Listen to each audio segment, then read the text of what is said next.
झील के किनारे आज भी वहीं बैठकर मखलूक के खुदा को खाना खिलाता हूं, जहां पहली बार तुम मेरा हाथ थाम कर मुझे लेकर गए थे। आसमान में उड़ते हुए परिंदे और झील में तैरते हुए स्वान आते हैं,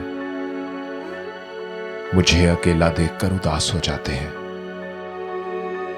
कभी कभी मुझे लगता है जैसे ये मुझसे तुम्हारे बारे में पूछते हैं। क्या कहूं इनको, बस खामोश रहता हूं।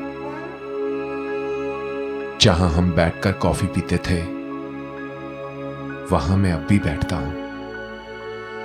हमेशा 2 कप कॉफी बनाता हूं, एक अपने लिए और दूसरा तुम्हारे लिए।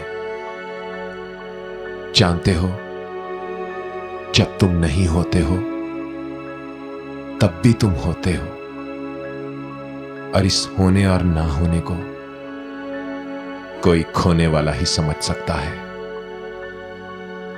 मैंने तुम्हें खो दिया दोस्त, इस बात का हमेशा दुख रहेगा। अजब तकाजे हैं चाहतों के, बड़ी कठिन ये मुसाफतें हैं। मैं जिसकी राहों में बिछ गया हूं, उसी को मुझसे शिकायतें हैं। मैं कैसे उसको यकीन दिलाऊं जो मुझको जान से अजीज तर है। उसे भुलाऊं तो मर ना जाऊं, मैं खामोशी की इंतहा में कहां कहां से गुजर गया हूं। उसे खबर भी नहीं है शायद, मैं धीरे धीरे बिखर गया हूं।